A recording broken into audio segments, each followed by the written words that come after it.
The city that he builds shall bear my name. The woman that he loves shall bear my child. So it shall be written. So it shall be done. As mean as Ramses is, and as hard-hearted as he is all through the movie, you still love him. That is Yule's personality. Here was a man who was bald.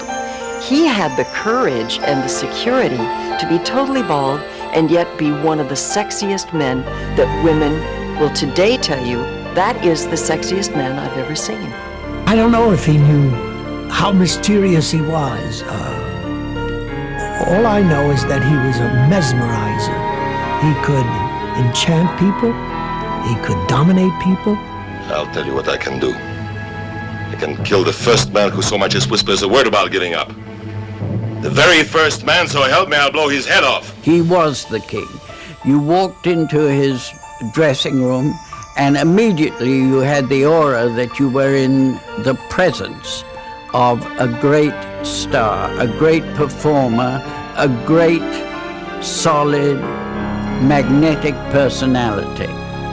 It never stopped.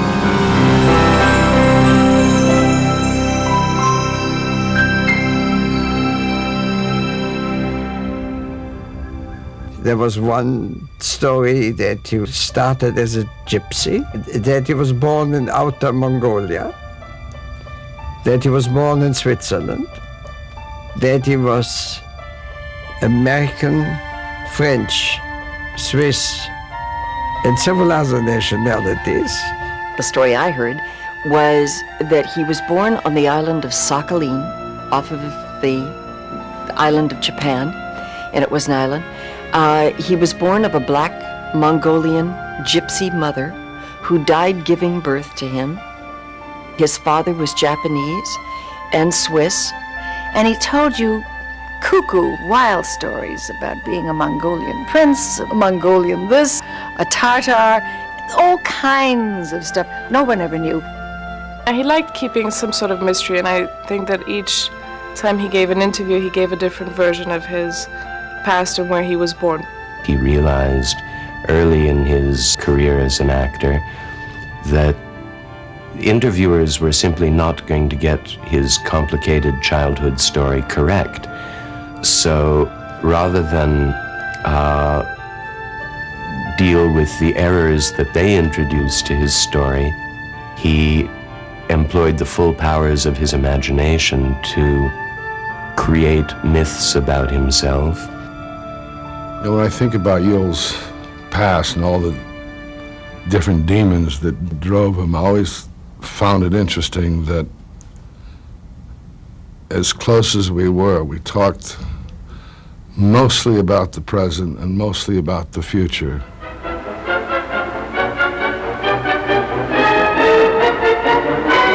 Yule grew up in a period of extraordinary turmoil and a place of immense violence. He grew up in Vladivostok and the nearby region in eastern Siberia at a time when the Russian Revolution was spreading to eastern Russia. Yule's father, Boris, left his mother, Marusia, when Yule was about 7 or 8 years old. And I think a defining moment in his life, according to Yule, was when he had looked forward for months to seeing his father Boris visit in Shanghai while the family was there. And he waited and waited and waited, and Boris never appeared. He never talked about his father much, and when he did, it wasn't with great tenderness. It was with quite a bit of rejection. When the family fled China for Paris in the 1930s, Paris was the center of the whole white Russian world. His family put him in a very strict and very famous and well-established school. He sort of left his family life and mother and sister to do their little, cozy life, and went off to make a living in different areas. And spent all the time that he could with the gypsy families who performed in a variety of Russian restaurants and clubs. And Yule had already come from the Orient with a 7-string gypsy guitar, which he already played, and the gypsies taught him many, many, many songs, which he remembered clearly and would often perform until the end of his life. And then at night he would play the guitar in these gypsy clubs.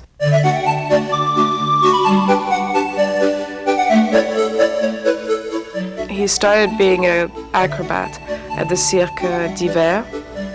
When he was 17 or 18, he fell from the trapeze. They said he would never walk again, but in fact, he was back in the circus a couple months later. Although unable to perform as an acrobat, he began performing as a clown. And it was when he was performing as a clown that he first met his great professor of acting, Michael Chekhov, who was the co-founder of the Moscow Arts Theater with Stanislavski, and with whom Yule traveled to America in 1941. Through his work with Michael Chekhov, he decided to give acting a chance.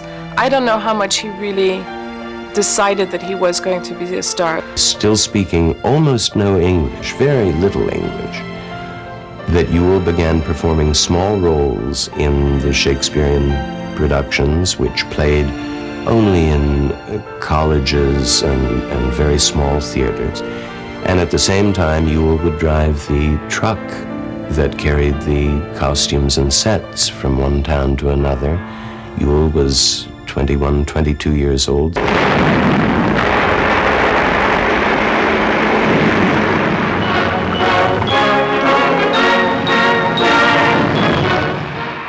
Yule was, during the war, unable to serve in any armed forces because he had tubercular scars on his lungs, but performed service for the Office of War Information and broadcasting news in French, broadcast by the Voice of Freedom overseas.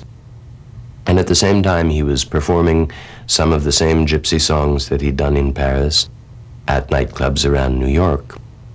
Yule was married to a lady named Virginia Gilmore, a very well-known actress. And she was in a play with my wife, Ann Jackson. And he had hair in those days. And at night, sometimes after the show, we'd all go out together, or go to their house, or they'd come to ours. And he would sit and sing wonderful Russian songs, gypsy songs, and play the guitar. My mother, who was already an established film star, not of immense proportions, but she had starred in Jean Renoir's first film in America, Swamp Water, and in a variety of other films, Tall, Dark and Handsome, Western Union, and she had starred in a couple plays on Broadway. She was a great beauty. She was everything that he liked in a woman. She was very feminine. She was an actress. She was involved in his environment and the environment that made him dream. He fell madly in love and knew how to do that quite well. And they soon had a son, which was something that he had hoped for and wished for. Somehow or other, having auditioned for parts as an actor, at the very beginning of regular television broadcasting in 1946-47, he landed a job directing television, some of the very first broadcasts. Well, when I first met Yule, I was an assistant director at CBS in New York, television. And I was working with Sidney Lumet, who had been Yule's assistant director.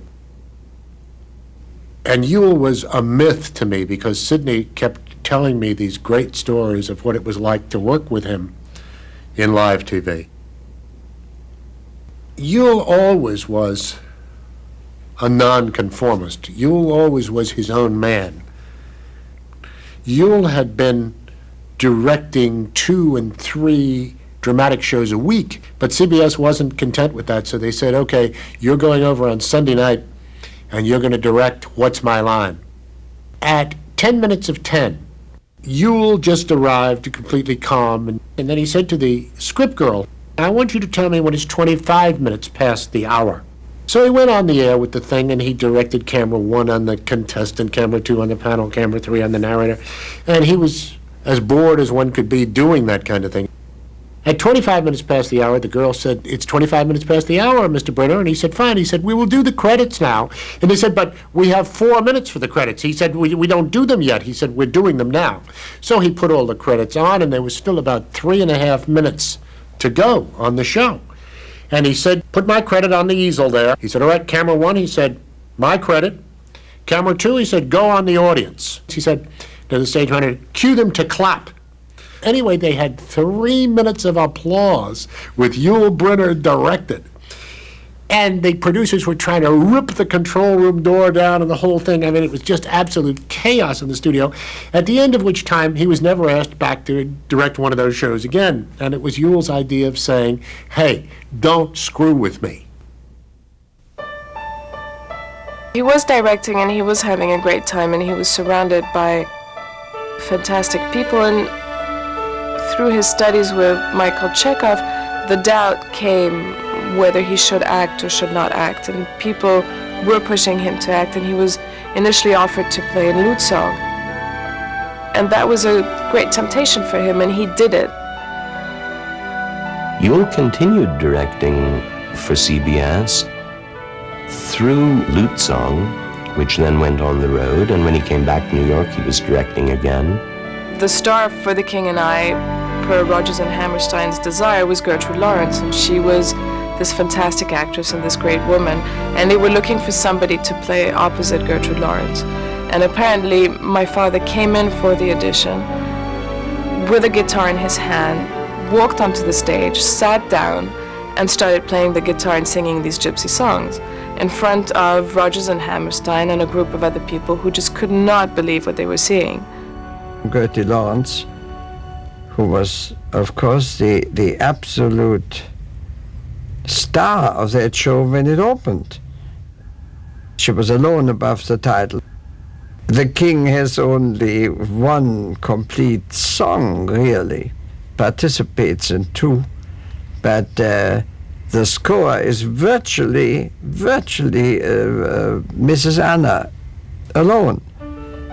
But today, nobody remembers anything except Yul Brynner, the King of Siam. It was his friend Irene Sharaft who designed the costumes for The King and I, who said to him, shave your head, and the rest is history. Yule actually went on directing CBS shows for the first year or so that he was also performing 8 shows a week, starring on Broadway. The King and I was such a great boom. It was such an unexpected, huge success that it really propelled him to the forefront of the acting career. And I think it was more than anybody could possibly resist. You have been most ungrateful, Tony. What do you mean? He had done one film, better forgotten, called Port of New York in the 1940s. I'm not lying, Paul, I swear it. You're a bad risk, Tony. A very bad risk.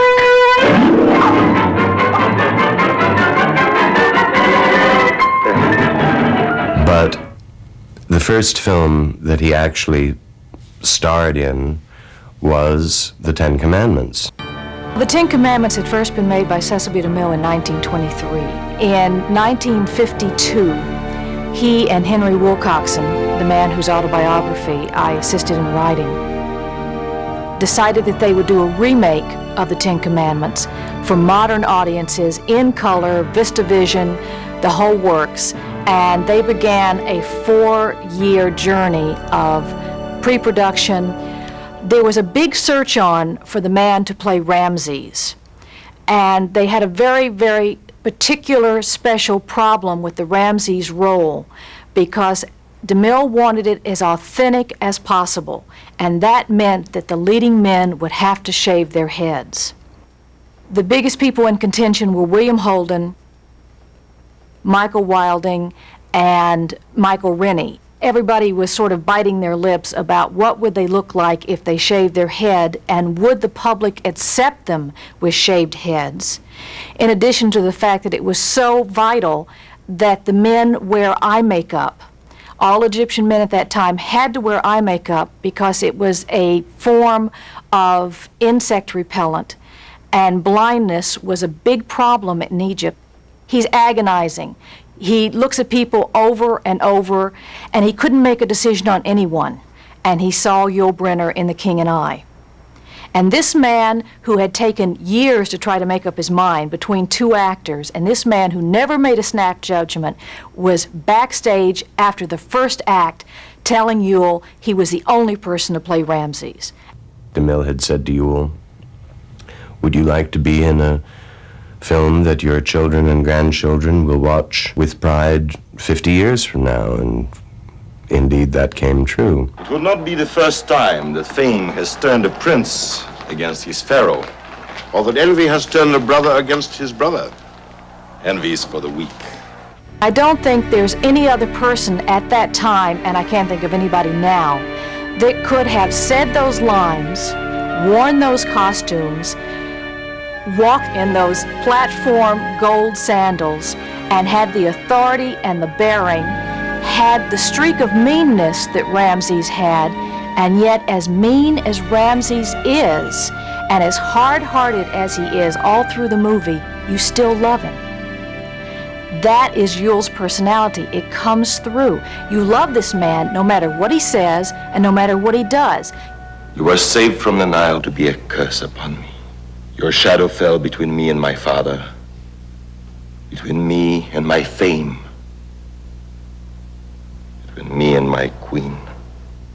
Not many people loved DeMille. People respected him, people feared him, and something very special happened between them. Yul loved his way of dressing, his way of behaving. DeMille was always impeccable, and I think he drew a lot from DeMille's personality.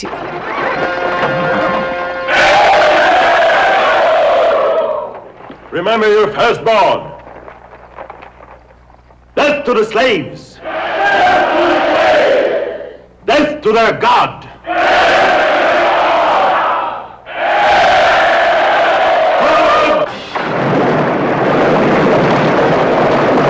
Yul Brynner was, one of the original mavericks in the entertainment business. He took no disrespect from anyone, no matter how powerful the head of the studio or how large the other star. And he had very, very little patience with studio heads, the suits, the executives who had no creative power or real creative interest. And he regarded them as parasites, and he fought them tooth and nail really throughout his film career. And frankly, I don't remember Walter Lang ever, our director, giving him a direction other than stand here because this is where your light is. I don't think you could tell Yul anything about that role that he hadn't thought of and chewed and digested and spit out. What was so very special about The King, as Yul created the role, was that he was an animal imbued with the soul of an angel. Yul was the king. In real life, on film, there was no real difference. I don't think actors ever felt cowed by him once they began to do scenes with him. Deborah Carr was divine with him. She was Anna in her way, Anna Leonowens. She was, hello dear, always very English and on the mark there. My father was getting ready to film Anastasia, and he had per contract approval on the cast for the movie. And his first choice was Ingrid Bergman. Ingrid, per personal choices, as to leave her husband for another man and have a child with that other man, was really blacklisted in Hollywood. Yule fought very strongly to have her because he felt she was the right one to incarnate Anastasia. He did the Ten Commandments, The King and I, and Anastasia, all in a period of about 18 months. And all three films opened in 1956, giving him a meteoric rise to stardom. And he is one of the very few performers ever to have had 2 nominations as Best Actor for 2 separate films, The King and I and Anastasia, and took great delight in the fact that his co-star in Anastasia, Ingrid Bergman, won her 2nd Academy Award for that performance.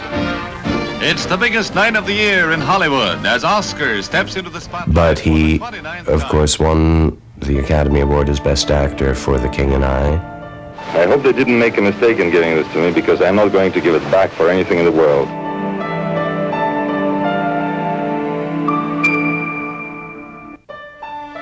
I think that throughout his career, my father was somewhat typecast following The King and I. People offered him roles that showed him as a strong man, as a macho man. You must remember that Yule was dealing in a medium, the movies, where he was unique, physically, unique with a slight accent. His physical aspect was very limiting because he was very strong looking, but the fact that he was bald was in some ways a disadvantage. He was not, as he liked to joke, your average clean-cut American kid. And so producers and directors did not normally think of him for conventional roles. I came here today. My father was always proudest of his performance on screen in The Brothers Karamazov. I want to change my life. Settle up a certain debt and go away. Find a new life. Going away? With Grushenka? You'll never get her. She's coming to me tonight. I'm sure of it. Why is such a man alive? You heard him? Parasite.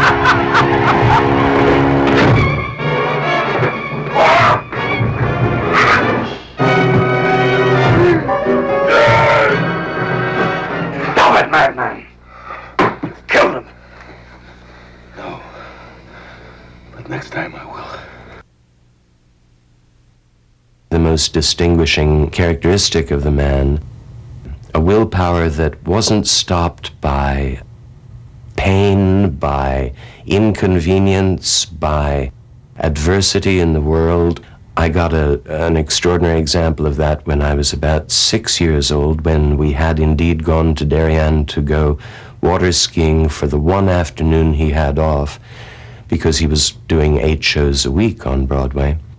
And his wardrobe man, Don Lawson, threw him the tow rope, and it hit my dad's head and put a big gash in his head. And that was going to ruin our day's water skiing. Instead, he opened the fishing tackle kit that he had, and he found one fish hook and a little fishing line, and he found some gaffer's tape. So in just a moment or two, he, with the fish hook, put one stitch in the gash in his head, slapped a piece of gaffer's tape over it, jumped in the water, and went right on water skiing. Nobody ever bothered, as far as I can discern, to write roles for Yule. Now, in the old days, that used to happen. They'd say, let's do a vehicle for Clark Gable, or let's do a vehicle for Veronica Lake or Lana Turner, whomever. At the time that Yule came into movies, that no longer existed. No one was writing special screenplays for special people. And because of that, Yule's career was very, very limited. Well, casting Yul Brynner in films, always took a certain amount of creativity and trust on the part of the filmmakers involved, because Yule, with his incredibly strong physical appearance and his intellect that just shone in his eyes and his shaved, bald plate, brought Yul Brynner and the king to every part. The truth is that I don't think people would have accepted him in anything other than kingly roles. And in a funny way, he was hoisted by his own petard, too, because I don't know that he could play a scene where he had to be vulnerable, truly vulnerable. Yule didn't try to play away from type. He tried to play his strength. And if you look at his string of movies, the only ones that ever were not watchable were the ones where he put some silly hairpiece on, which he only did twice to my knowledge. There was a movie called Solomon and Sheba, which was an enormously expensive production being filmed in Madrid, and Tyrone Power, who originally had played Solomon, died, and Yule took over the role.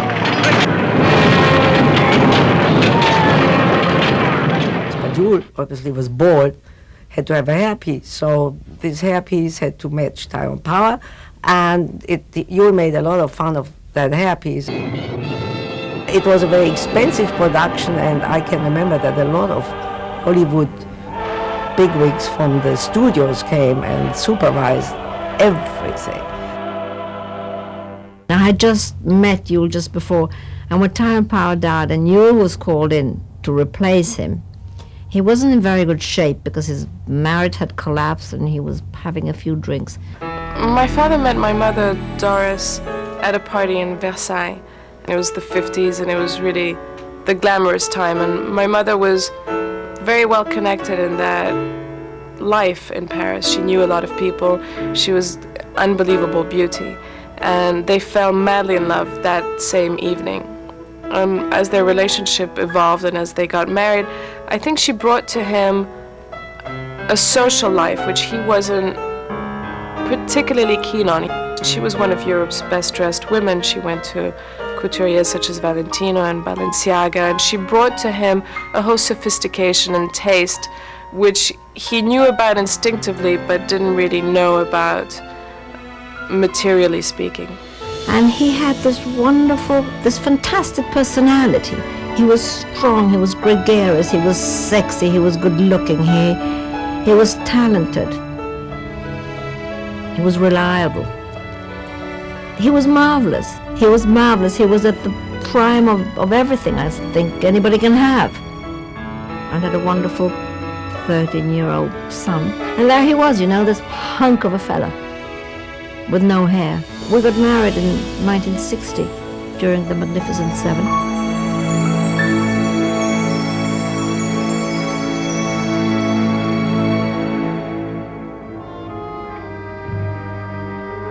It was Yule who went to Kurosawa and bought the rights to the Seven Samurai and brought them to America and sold them to United Artists, and it became the Magnificent Seven. New in town? Yeah. Where you from? Dodge. You? Tombstone. See any action up there? Tombstone? Same. People all settled down a lot. Second story window. Curtain moved. I'm not in a good position. Let him stick his neck out. I got nominated real good. We always felt on the set that Steve McQueen was going to become a star, mainly because of his attitude. I mean, there was a kind of an arrogance. There are scenes when the Magnificent Seven are on their horses going through somewhere. He'd get a twig and ripple the water so your eye concentrated on him. And then he somehow created a feud with Yule, in which the papers picked up, and then Yule issued a terse statement saying, "I never feud with actors, I only feud with studios." I don't know how to define his ability to function in front of the camera. He felt comfortable with the camera. Also because he knew all the lenses, he knew all about photography, so that when he appeared in front of the camera, he knew exactly where to stand, how to move, and how to be.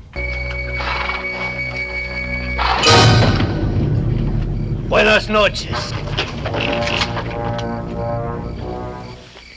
Just a little gesture, huh?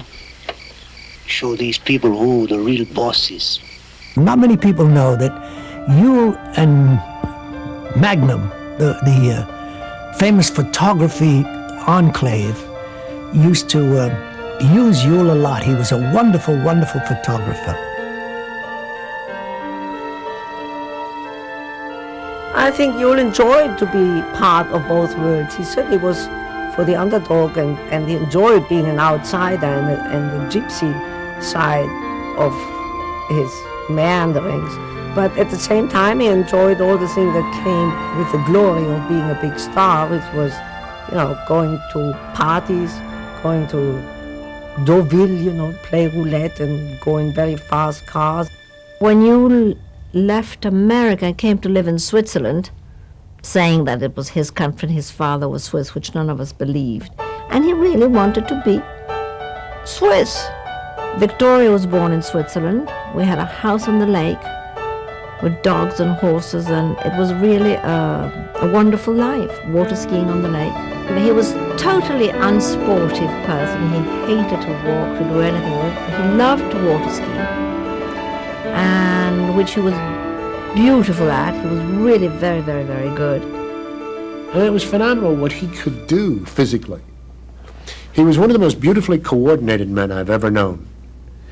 And in his 60s, he could stand upside down, supporting himself by one hand, and do push-ups with his legs toward the ceiling. So I began a stamp collection, and Yule avidly participated in this stamp collection. And we began collecting United Nations refugee stamps. And one thing led to another, and the next thing we knew, he was a special consultant to the United Nations for the refugee problem, for the High Commissioner of Refugees, and was making 2 television documentaries on the worldwide refugee problem from Hong Kong to the Middle East with Edward R. Murrow, and at the same time doing an extraordinary book of photographs about the problems of refugee children, which he did with the incomparable Magnum photographer Inge Morath. We worked with the CBS, but it was not easy to get entrance to the refugee camps. It certainly wasn't easy to get permits because of sometimes Egyptian army was involved, sometimes Jordanian military were involved, and Yule was absolutely fearless. His gypsy background, which he was very proud of, gave him an incredible sense of belonging to wherever he was. I mean, when he was in America, he was an American, and when he was in France, where he lived for years, he was French.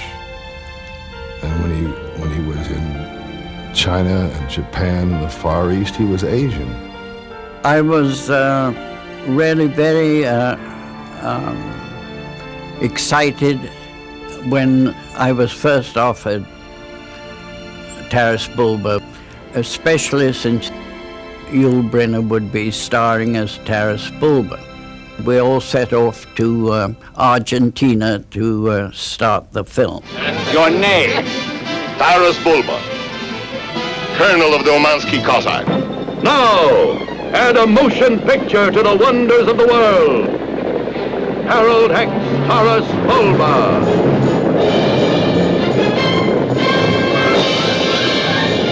The story is a big melodrama between father and son during the Cossack period in Russia.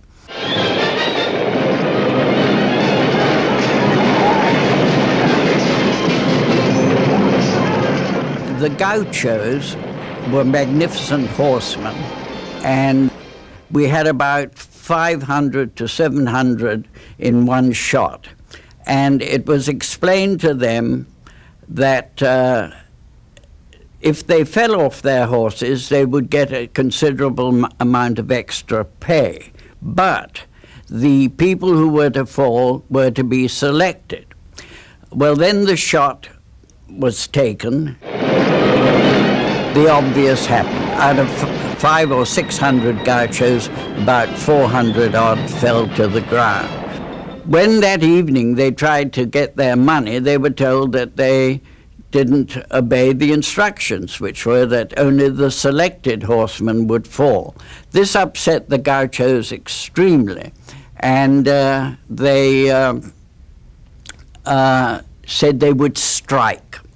They would not come back the next day. Now, the gauchos lived in the fields with their horses, and that night Brynner ordered hundreds of steaks, had them sent out there, and he himself went out, and for 3 hours he gave a concert to the gauchos, playing and singing Russian songs, French songs, English songs. It was like an Argentinian Woodstock.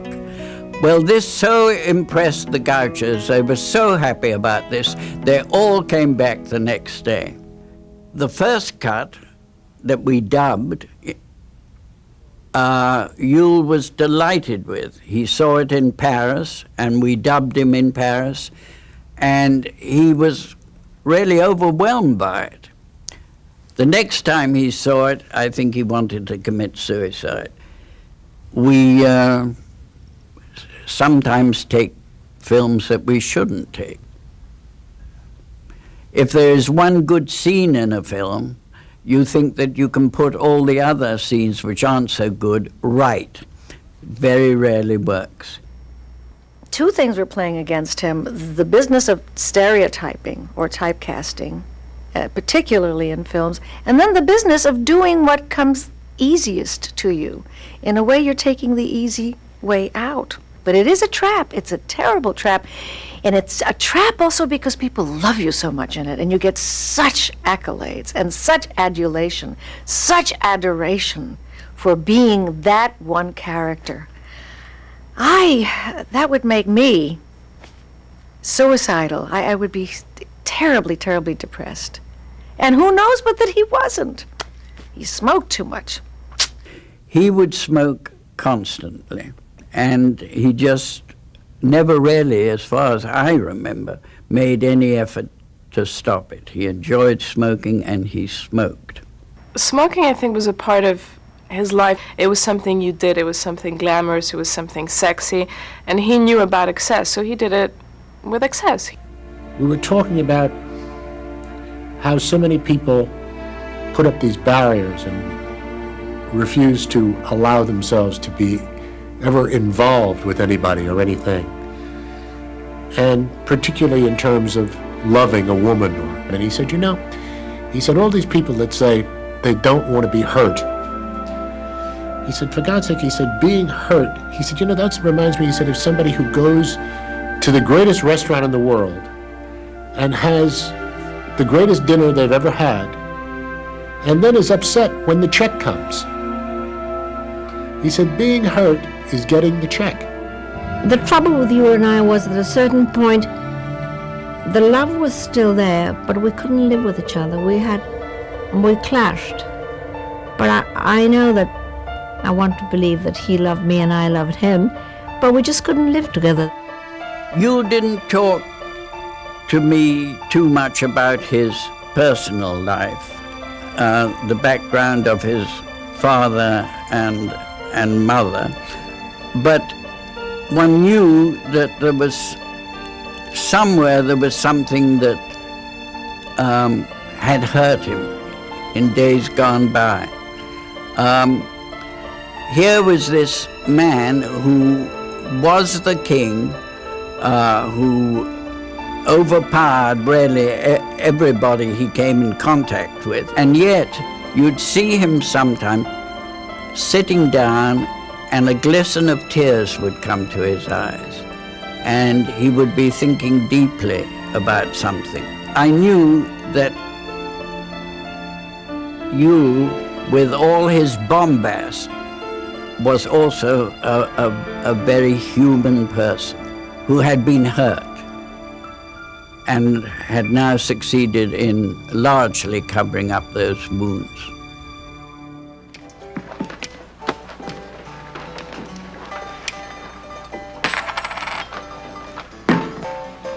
Stop it with your drink. You talk too much.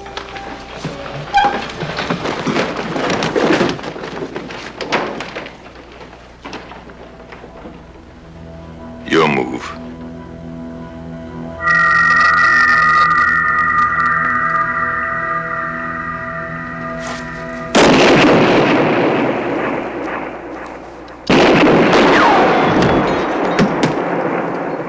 But what I find really quite amazing is his capacity of doing his role in Westworld really at the same level as he did his role in The Magnificent Seven. He didn't allow his self-image to go down. Even if all the signs, the exterior signs were pointing downwards and this was not a good phase in his career, he would not allow that to happen.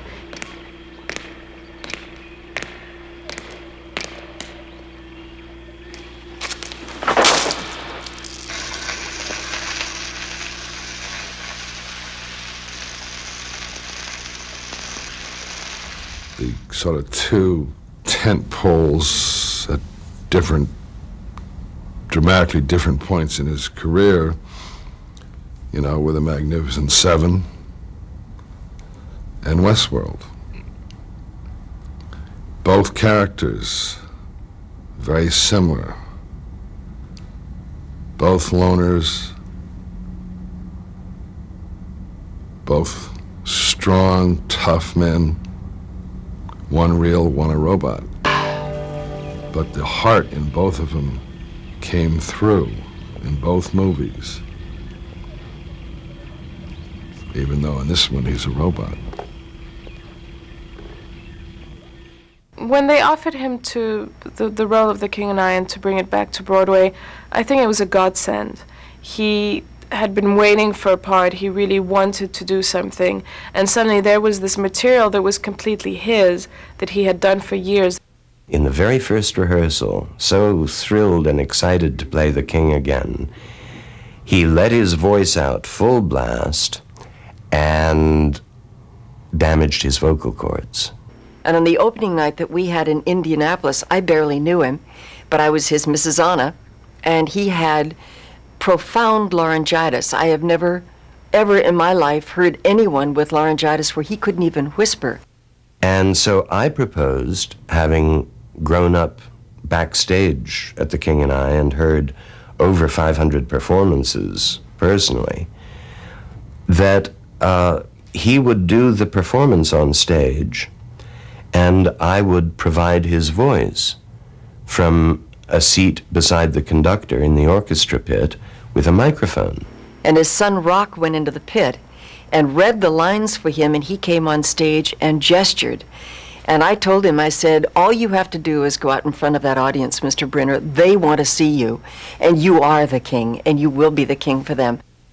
I went backstage to see him during the intermission, and we embraced, and Yule, still with no voice, whispered to me, "You must play the king older now, Rock. I'm older. You're playing him like the 30-year-old you are now, and I was then. But now it's an older king."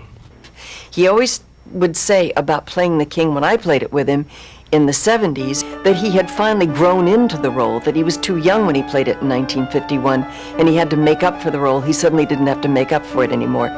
The second time, when we opened on Broadway, it was a resounding success. The critical response was overwhelming. We had standing room only audiences for 2 years at the Eurus Theater. Yule then went on to go to London when our show closed, and he was a great success in London at the Palladium. He then came back and he just couldn't give it up. It was the great joy of his life, and he did it until practically the day that he died. And people didn't know when we danced on stage that he actually danced Shall We Dance, did the polka with a limp. And so we both compensated for that limp that he had. He limped very badly off stage, but when he appeared on stage as the King of Siam, the king didn't limp, so he didn't limp. It's very difficult to say where the king ended and where Yul Brynner began, because he truly lived that role. And he loved the role of the king. In fact, this long list of supposedly producers' laments that were his demands that he had to have, that was published, I think, in Variety.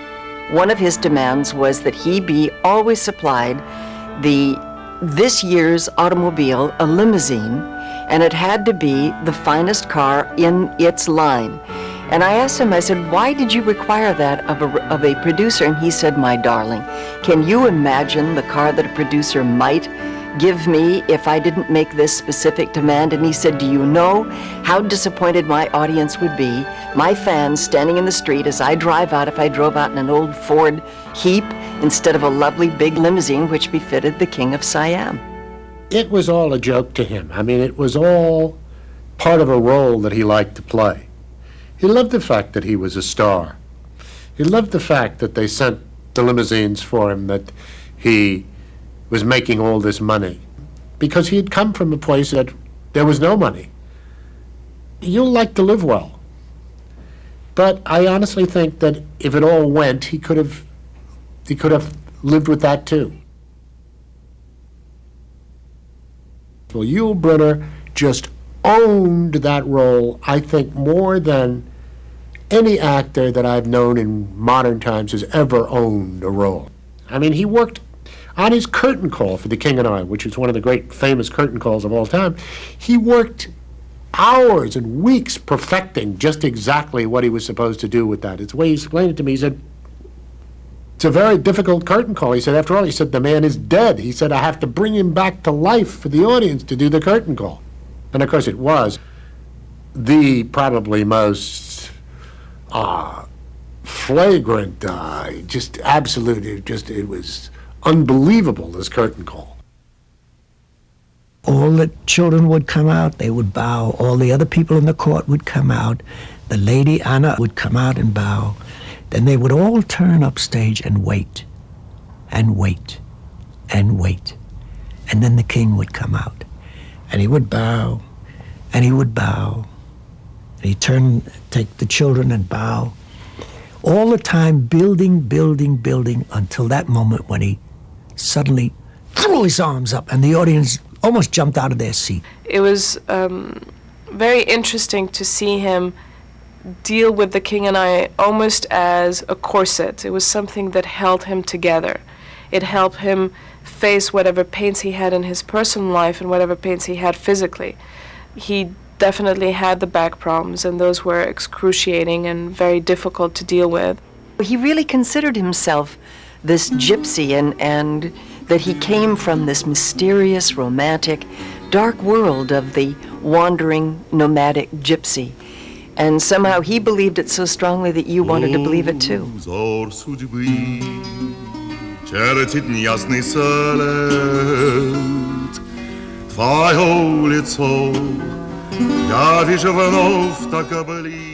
Through my young years, I recall mainly this big hand holding my little hand in his hand and reassuring about everything. In his coming in and out of my life, it was always magic, it was always mystery. And he had this amazing career, and he could solve everything, and he was bigger than the other men. It was sort of this magical moment whenever he'd show up in my existence. When in the 70s he married Jacqueline Thion-Lachaume, who was a wonderful French woman. They desperately wanted children and couldn't have any. And it was at the time where Vietnam was at its peak, and all these Vietnamese children were needing homes desperately. And he just thought it totally natural to take into our family 2 young Vietnamese infants, who are my little sisters, Mia and Melody. And they were a great joy to him. He always had a very strong connection with very young children. And we found ourselves in separations with different wives, and we were always there. And somewhat our point of rally was obviously him and our love to him. My little sisters had to face one divorce. I had to face 2 divorces, the one of my mother, and having barely gotten used to his third wife, Jacqueline, another divorce. My brother saw 3 divorces. So we all sort of went through it and rallied to his side and made our time with him special. He loved his children.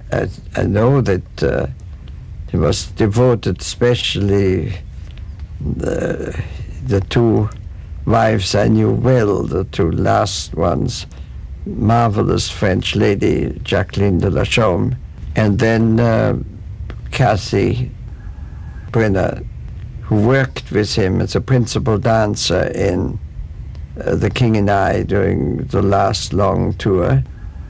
He had all the passions and appetites and enormous elegance of a very secure male. Very few people that I've ever met were as male and secure in their masculinity as Brynner.